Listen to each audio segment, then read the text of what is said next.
Welcome to another amazing episode of Let's Talk 1943. I'm your host, Regina Smithwick. We have a special show today. I am actually in Atlanta taping. You know how I do, right? I was in Vegas, now I'm in Atlanta doing my thing, but I wanted to introduce you to amazing woman here, and her credits are long, so just bear with me. All right. I want to introduce you to, she is a singer, songwriter, actress. She has an impressive list of achievements and collaborations in the music industry. She has musical collaborations with Mary J. Blige, R. Kelly, Kelly Osbourne, Ashanti, Heavy D, Madonna, and Miss Jones. And plus, she has TV and commercials. She have a Budweiser radio commercial. She was on the Tonight Show with Jay Leno and BET 106 in Park. Ladies and gentlemen, welcome Felicia Adams, a.k.a. Roxxy Blu. We're going to get into that in a moment. Welcome. Hello. Yeah. That was a fabulous introduction, honey. Yes, I do my homework, right? Yes. I am so happy that you're here. And, you know, like I said, we're going to start off as Felicia and we're going to end up as Roxy, all right? And y'all going to get that in a minute. But I just want to say thank you for joining me today. Of course. I'm going to enjoy this because we're going to do Felicia, This Is Your Life. Okay. I can get with that. So let's go ahead in it. We're going to start talking about your road to where you're at now, because you have a beautiful transition story of where you started from to where you're at today. And I want the audience to kind of get the grips of how that works. So let's start with your first album. Okay, so let's start with that. Thinking About You, Untouchables. So we have a history. We're going to talk about that as well. This is Roxy Blu. And then we're going to go ahead to the next one of Thinking About You, Untouchables. So let's talk about this. So actually, we have history because this is where we met at. We met at Untouchable Records, and Yes. You were one of the first artists on Untouchables, and Thinking About You was your number one hit at Untouchable Records. So let's talk about that. Tell me how did that come to? How did you get to Untouchables first? How did I get to Untouchables? Actually, I had a girlfriend who was already involved a little bit, and we were in a group initially. And then for whatever reason, she, took off. I think she had gotten pregnant or something like that. Good reason. And then, I was still in talks with Eddie, but we weren't really doing anything just yet. But then one Grammy weekend, and it was snowing terribly outside. I want to say it was 1993, but 93, the storm. Yeah, it was terrible. Yeah, the March storm. And Eddie had put together a showcase at SIR Studios in New York City. And I was just there, just as a help. Donnell Jones was one of the artists that was performing intro. It was quite a few of them. And while I'm there, Heavy D. Sorry, I said Heavy. So Heavy D's like, why aren't you performing? And I'm like, because I'm supposed to be in a group. He was like, nah, you need to go up there and perform. Long story short, Glenn and I from Heavy D and the Boys ran out to go shopping to get me an outfit or whatever, because Eddie was like, yo, you want to perform? You could perform. And came back and I performed. I performed some of the songs that I had already written. Okay. And but I think what won Babyface and L.A. Reid over was the fact that I had my producer at the time, Darren Whittington. I was like, come up here and just play something on the piano. And I just freestyled, just thanking them for coming and being out in the storm and this and that. They seemed to be pretty amazed by it. I got a standing ovation. And about 3 weeks later, I was signed to LaFace. Those days are over. Oh, so over. Them days are over. Those days are over. You don't see that no more. No. Like record companies, the way they was structured and organized, it's not the same no more. Like that's this pure organic music, Oh, yeah. Someone like you, they was like, let's do this. They get the paperwork together with their lawyers and they call you in, sign, and let's go. Let's get you in the studio. Well, let me just tell you this, they got a little bit of bragging rights, but it was actually a bidding war between Motown and LaFace. So both of them wanted me because, the compilation was released this album. This album was released on Motown. Mm-hmm. So Joe Bugsby wanted me, L.A. Reid and Babyface wanted me. But at the time, it's like, how do you not go with LaFace when they have Usher, Tony Braxton, TLC? Like, that was a hot black label. That was blackness at its finest. Yes. Like, who doesn't want to be there? You know what I mean? So that was the route I chose at that particular time. I know, because, Motown, of course, had their time. And they even had their time after that in, like, the mid to late 90s. They kind of came back in. Because Morris Brown was on there, and he had, like, a lot of hits on Motown. Yeah. So, but at that sweet spot of the 92, 93, 94, it was all this L.A., like that whole LaFace thing. So I guess you made a good choice, right? Yeah, definitely. And, Babyface has always been my idol. Like, I've always idolized, or I would say respected his writing ability, how he structured songs. Like, I studied that man coming up. So I knew once I started writing songs, I wanted to tell stories. I wanted to tell a short story so people can get it. And I think I've pretty much mastered that part of my songwriting. You did. And that's the thing, too, because you have a lot of credits for songwriting as well that you wrote. And that's the thing about writing songs. People don't know. There's so many artists out here that were songwriters way before they became artists. Oh, yeah. And they had that ability to capture that moment for these other artists. And then when they kind of go and do it on their own, they're like, oh, this super stuff. Like, do you know all the songs you've been singing the last 10 years? They've been writing all these songs. So you want to talk about a couple of songs that you've written? I've written for Donnell Jones, Believe, for Donnell Jones. I wrote for Soul For Real. There was a group that Dave Hall put out, Assorted Flavor. I wrote for them. Erica Yancey, she's based out of California. Changing Faces was probably one of the bigger hits that I wrote. Yeah, so I got my little plaque on the wall from that one. Now, which song was that for Changing Faces? I want to say Moving On. Moving On. That's what it's called. Yeah, that was a popular song. Yeah. So that was for their second album, Ghetto Love, I think it was from. And I just, it's a long, but I've worked with like singing background for Madonna and Ashanti and Mary J. Blige and, different people like that. So that list is extensive. Yes. All the people that I worked with. But, it's interesting because I just remember back in those days, the 90s was, that was just it. And I just remember being on, I don't know if it was 52nd or 54th Street. You probably can help me with that. But the Hit Factory was on one side. Sony was on the other side. I would literally be going back and forth, back and forth. All day, all night. Sometimes spending the night in the studio. That's how we were grinding back then. Because every producer pretty much had a studio in their home. But we would go to the bigger studio to clean everything up. And but then sometimes, just working out of there, especially if Burt Padell was involved, because somehow he was able to get us some good reads.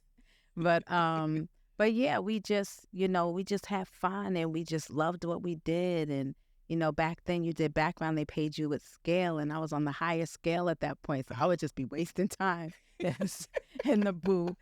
Acting like like, oh, what note was that?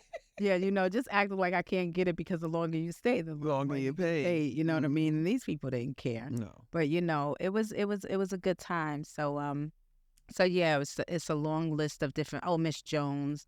I mean, I can go on and on about the different people that I wrote for and stuff like that. But those were some good times. It definitely developed me into the person I am today. I know, and like I was just saying that we have that background together because I was actually her PR. I did street team promotions at Untouchables at that time, so I was the one that would go to the clubs and I would do all the promotions and make sure that the management there knew. I had to know where they had to sit at, and I had to kind of make sure when they come in there they treated like superstars, and I had to make sure they were set up properly. And I enjoyed it because she was great to work with. She wasn't one of those divas as you always think of in the industry. We were all young. We was our early 20s, you know what I'm saying? So, she was great to work with. Donnell Jones was great to work with. Y'all was great people for my first industry job. it was a great experience at Untouchables with doing that. And like you see the album cover, like, all these amazing producers that were The with him. hottest Oh my producers in the gosh. game in the 90s Yeah. are those 7 guys right there. And they Dave Paul, Kenny Smooth, Novell High, Spunk Bigger, Darren Whittington. What's that other one? Willie. There? Willie, oh yeah, Willie. And, And Kenny Love. Like Kenny Love. I mean, they were just all phenomenal. And I had the opportunity to work with all of them. And I remember being literally like in, I would say at least 5 of their basements when they started. And then it went from that to like literally going to their big houses with 5 cars. And I'm like, well, what happened? Poor guy, like, wait. Me? You know what I mean? Right. But it was great to see all of them come up. And a lot of them are still very successful to this day. And Eddie, we can't leave him out. He definitely paved the way for everybody. He knew talent, and he had the best in the game. He did. And, we definitely always want to give, our thanks to Eddie, because Eddie's, gave me the chance to be in the industry and took a chance on me to being in there. It's like Westchester County that's kind of stuck together, right? We took over. Westchester took over. So, that was a great experience. So I do love that. So we're going to go ahead and we're going to talk about your first solo project.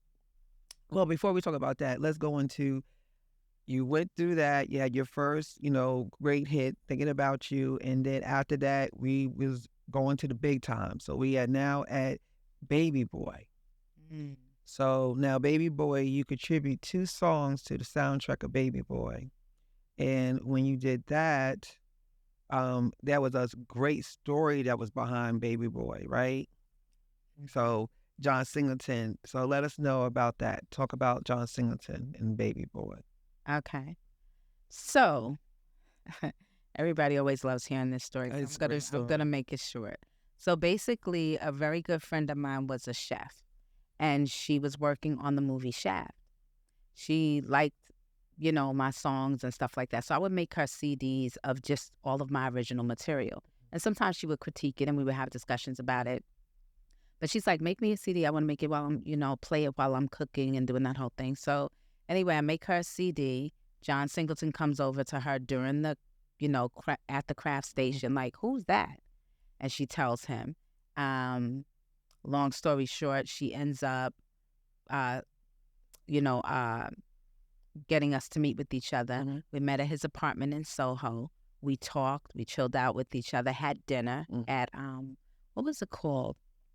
It was a Jamaican restaurant that used to be in New York City. Oh. The Grill. Okay. Yes.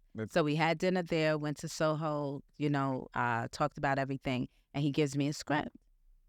And he's like, listen, I really like this song because at the time it was the song You. But it wasn't complete at all. It was just literally like a rough demo.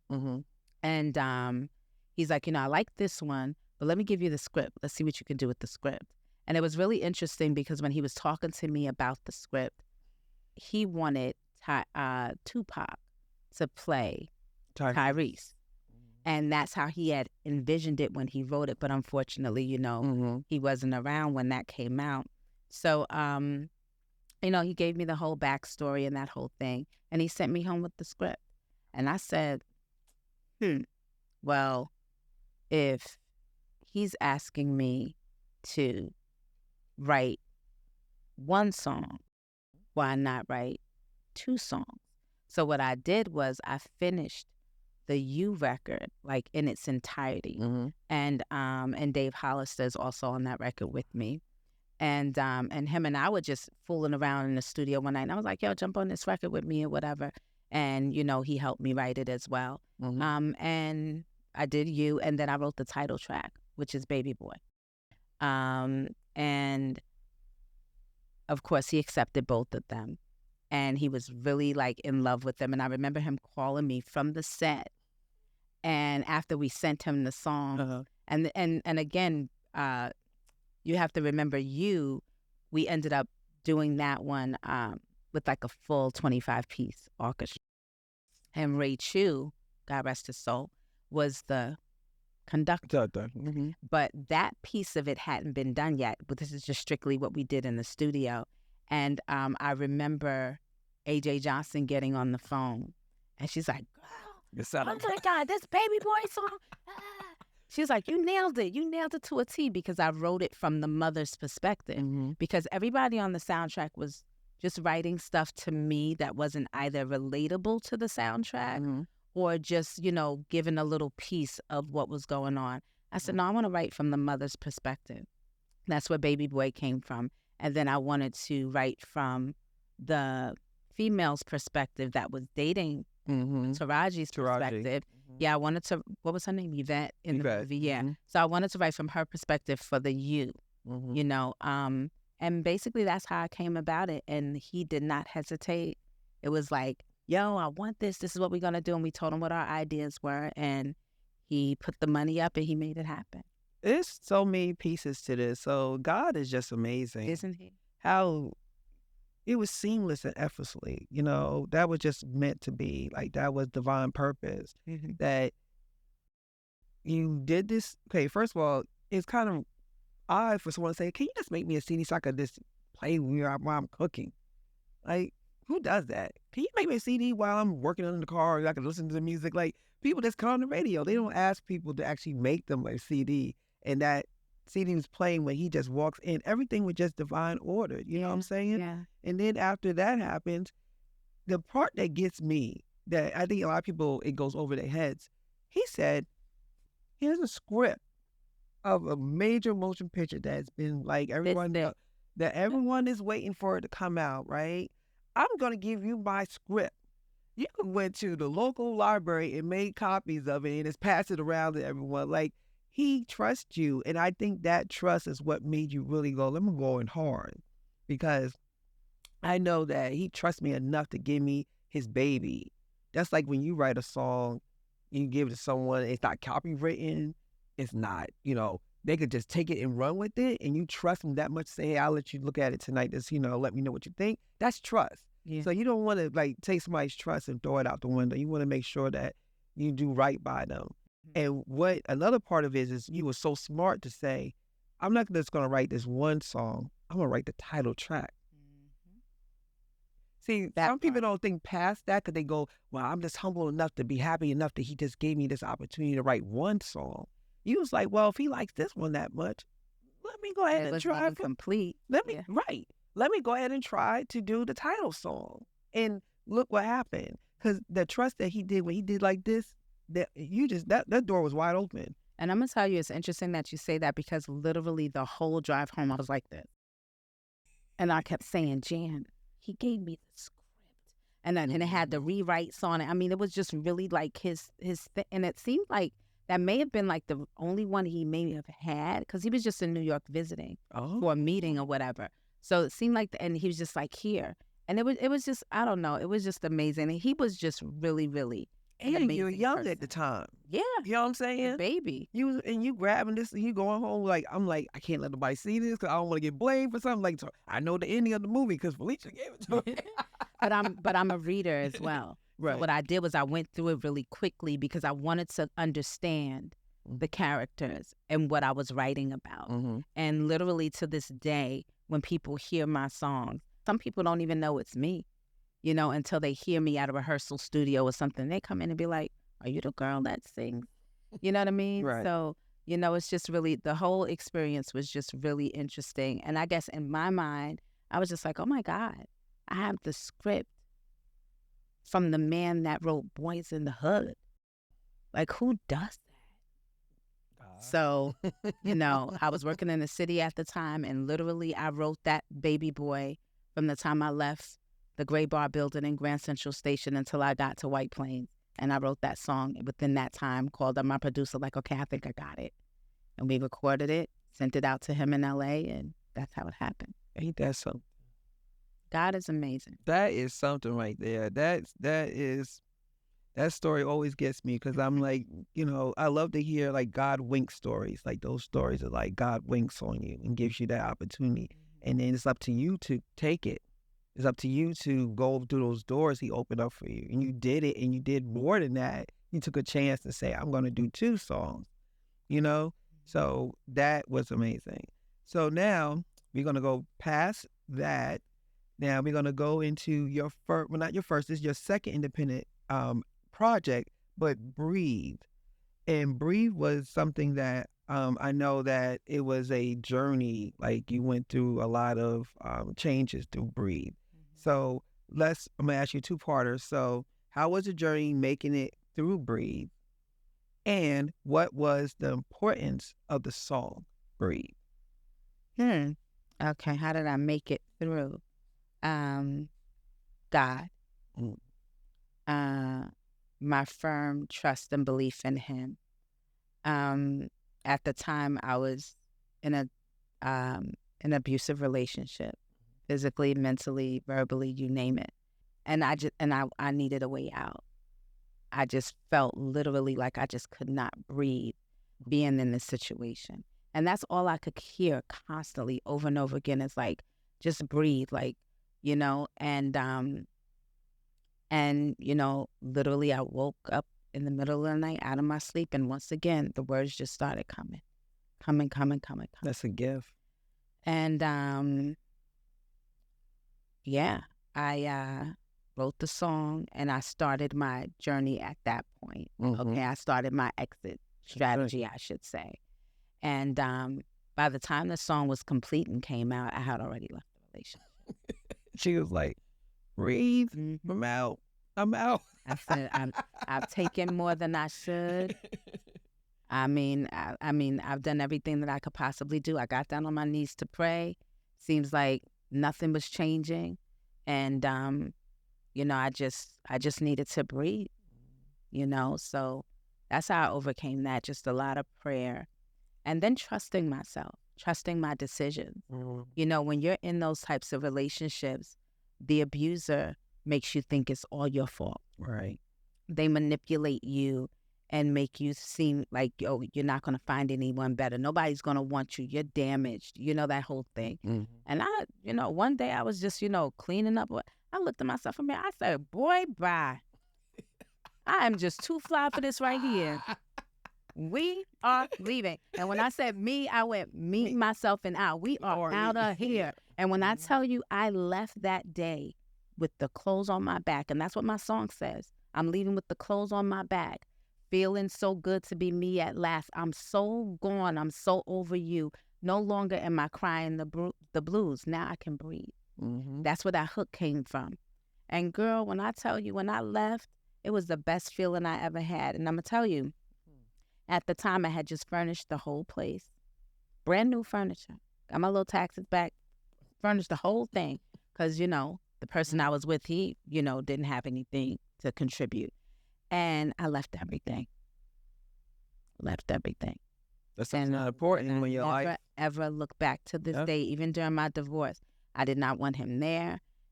Got the divorce and have never seen him again. I think up until probably 7 months ago. Coincidentally, in New York. He lives here in Georgia as well. And I literally bumped into him coincidentally in New York at a restaurant. And I had always said to myself, if I never see him again, it'll be too soon. That has always been my thing. I would never even say his name to my family members, anybody. And literally when I saw him that day, we actually hugged and said hello. And it was like this weight just lifted off of me because I didn't realize I was still carrying the trauma and the hurt. You know what I mean? And when I saw him when I saw him, I said, girl, you dodged the bully. Because, honey, girl, I said, what was you even thinking? But, it is what it is. But you know what that is? I was just talking about that with my BFF today, and we were discussing you sometimes pick people based on where you at that time in your life. So when you come out of that like you did and you breathing, you're not that person anymore. So when you go and look, everybody always say that. What was I thinking? Because you're not the same person. Because when you was that person, you was matching energy with him. Yeah. Right? Your self-esteem or whatever issues you were having, they were working. And when you woke up and said, wait a minute, what in the world am I? Let me get out of here. Then you see him, but like, he looks totally different now. he walks different. He looks different because it's not attracted to you no more because you understand, like, I'm not there no more. I don't see the same as I saw you before. If the glass has been taken off, now I'm like, oh, I see who you really are. And plus, after what you've been through, you see him differently. Because even the most finest man could look very ugly if he treats you wrong. Absolutely. Right? Because you see him differently than a person who don't know the history. Absolutely. Because people are like, well, girl, how you leave? He's fine. I'm like, he's fine, but he didn't treat me good. Looks got nothing to do with it. Absolutely.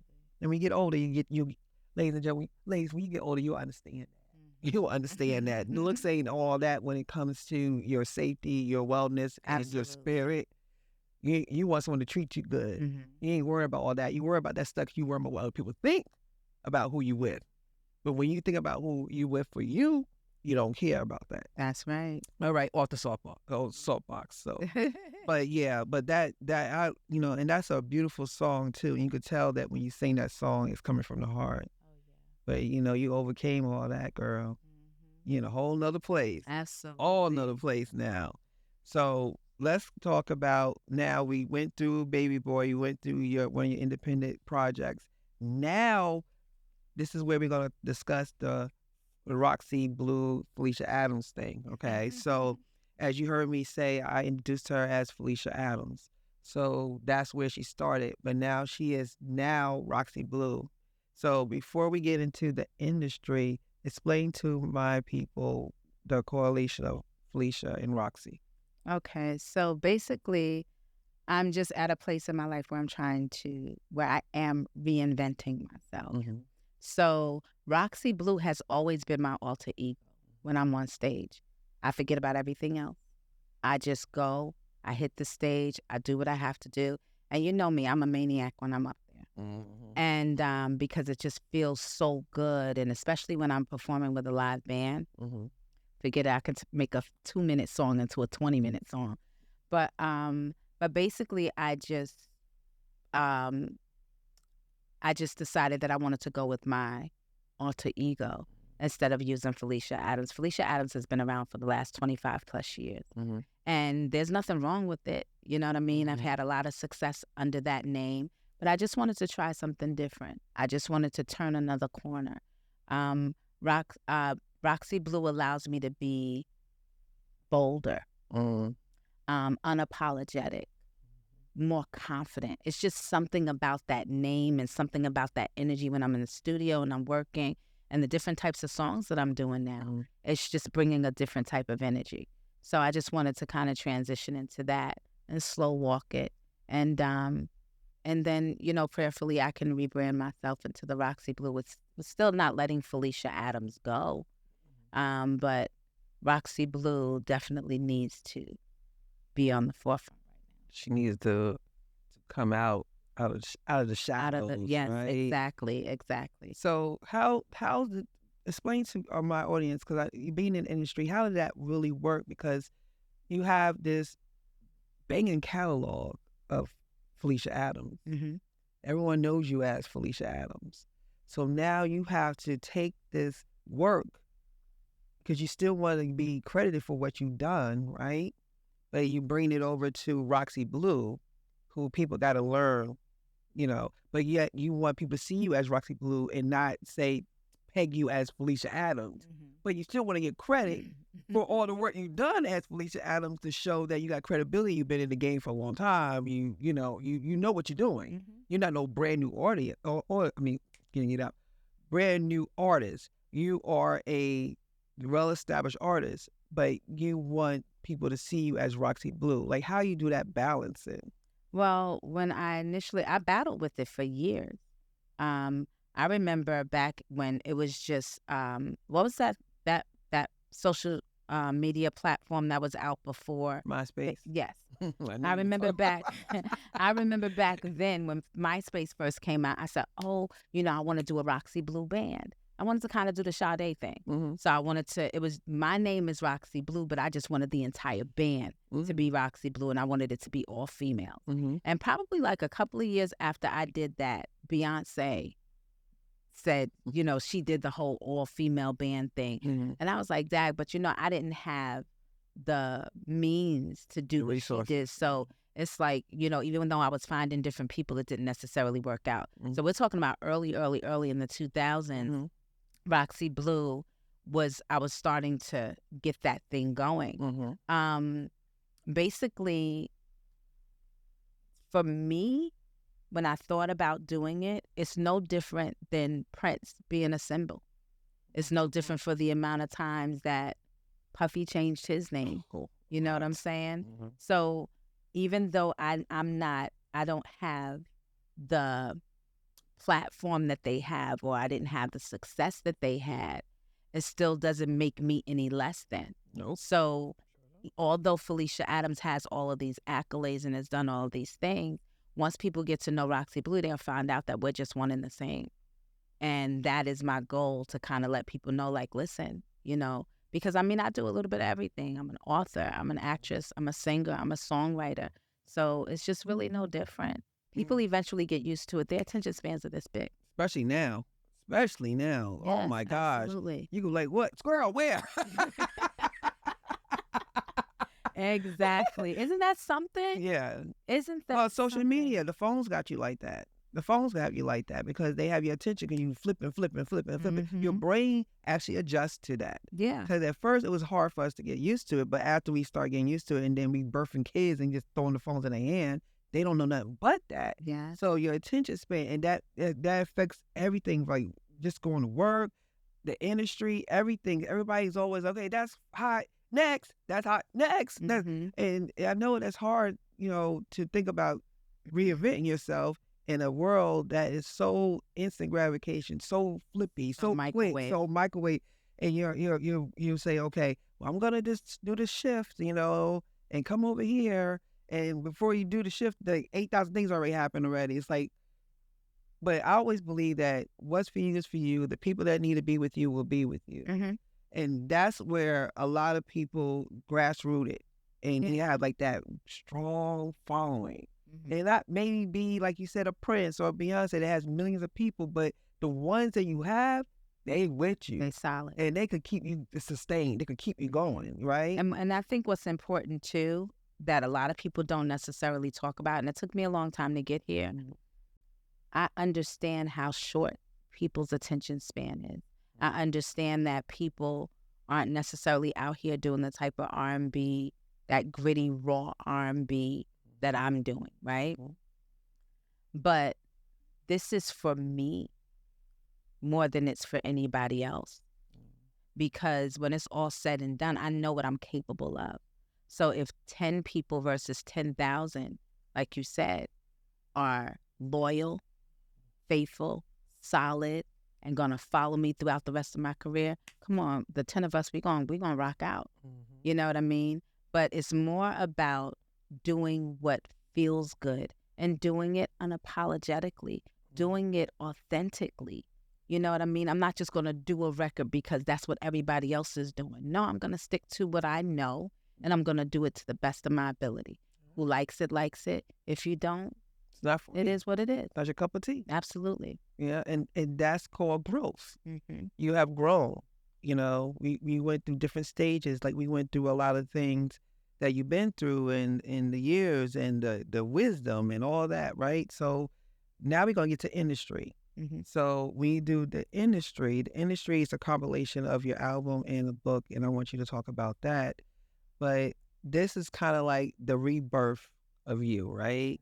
So just give us a little bit about the industry as the Roxxy Blu project. Okay, so the industry, I started writing that, I'm not going to give the number, but many years ago. And it was just an idea I had. But then I knew that I always wanted to do a soundtrack to the book. So I kept that in mind. So currently the soundtrack is complete. It's ready to go. We just have to, mix it down and master it and that whole thing. The book is actually complete. We just got a few more things that we have to do with that. But basically the book is the main character, her name is Tova London.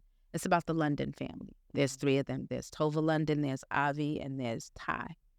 And basically, after a very traumatic situation with the loss of their mom, Tova basically became the matriarch of the family.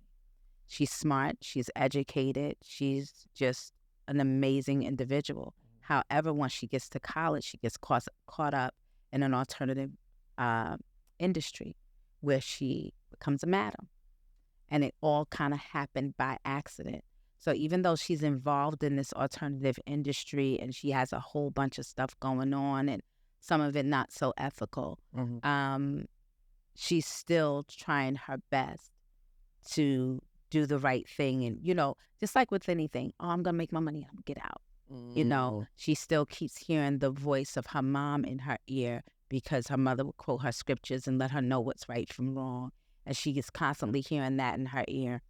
So she's responsible for all these young ladies that she has working for her, and she's responsible for her family. And it's like she's juggling it all on top of that, being one of the most prominent entertainment lawyers on the East Coast. So it's a lot of drama. It's a lot of suspense, but there's a lot of love, and there's some sex in there, and it's a really, really interesting. It's a really interesting book. And initially, based off of the title, people would automatically think, oh, she's talking about her situation, and that's coming. But yeah, this I just wanted to do. I just wanted to do a type of fiction that was realistic, right? And then at the same time, I am a big Jackie Collins fan. She is my favorite author of all time. Like, her books would keep me up all night to the point where I couldn't even sleep at night because I had to read the next chapter. So, that's my thing. I wanted to do something that was in that realm. You know what I mean? So that's basically what that is. And all the songs on the soundtrack are relatable to the book. Some of the songs that are in the book are on the soundtrack as well, because Avi, the younger London, she's a singer and a songwriter. So each character has a little bit of me, I guess, a little sprinkle of me, and, just different people that I know. And yeah, I think it's fun, and I think it's going to be amazing. And I am manifesting a New York Times bestseller. There you go. It's going to be amazing because the whole point of the compilation of the book with the soundtrack to a book, not a movie, not a video, like it's actually a soundtrack to a book. So I could hear a person listening to the soundtrack first. Everybody want to do that first. And then when they sit down and read the book, they actually have a movie in their head now, because now they remember the songs to the certain parts of the book. So now they actually playing it in their head like the movie. You know what I'm saying? So you made the book live by giving them a soundtrack. And the soundtrack now brings the book to life even twice. Not just the reading part, but now they have something to visualize when they hear the song. Oh, yeah. You see what I'm saying? And that it's makes interesting sense. because on the album, I'm reading certain excerpts from the book. Oh. So it's giving them a little taste of what's already in the book, to the point where, you're going to listen to what I'm saying, listen to the song, like, okay, I gotta get this book, because what is this really about? There you go. So it's done very tasteful. It's, splattered about, but, that's basically, what the soundtrack is about. I can't wait. I totally cannot wait. This whole project is going to really bring you to this next level of your career and your life, and yes, it is because you have a lot to tell us, and you have stories to tell, and you're so talented. It's not just you sing. Thank you. I mean, writing songs is writing books, is writing poetry, is writing, like, when you know how to write, you know how to write. You can write anything, right? You just choose what you want to write. And for you to be, okay, I'm writing songs, I'm going to write this book, I'm going to, you could do anything. So you got it, Roxy. You got it. I am so happy for you to join me today. This has been a great conversation, and I'm hoping that my audience got the chance to get to know you better and see all the accolades and all of the great accomplishments and achievements that Felicia Adams / Roxxy Blu, because eventually I'm going to just call her Roxy. We're going to let Felicia go. But I know a lot of people they hear everything. They're like, oh, I remember her, so, but Roxxy Blu, we're going to end it with Roxxy Blu, right? But I want to thank you again for being here. Thank you so much for joining. Thank you so much for having me. Let's Talk 1943. And before we close out, like I said, it's an amazing show. I want to thank you again. And please join me. I have so many things coming up. I have so much stuff in store. You can follow me on www.rsenterprises.life. I'm on YouTube, Facebook, Instagram, and on your home TV network. And you can find me there. So thank you so much for joining me. And y'all have a blessed one. Good night. Good night.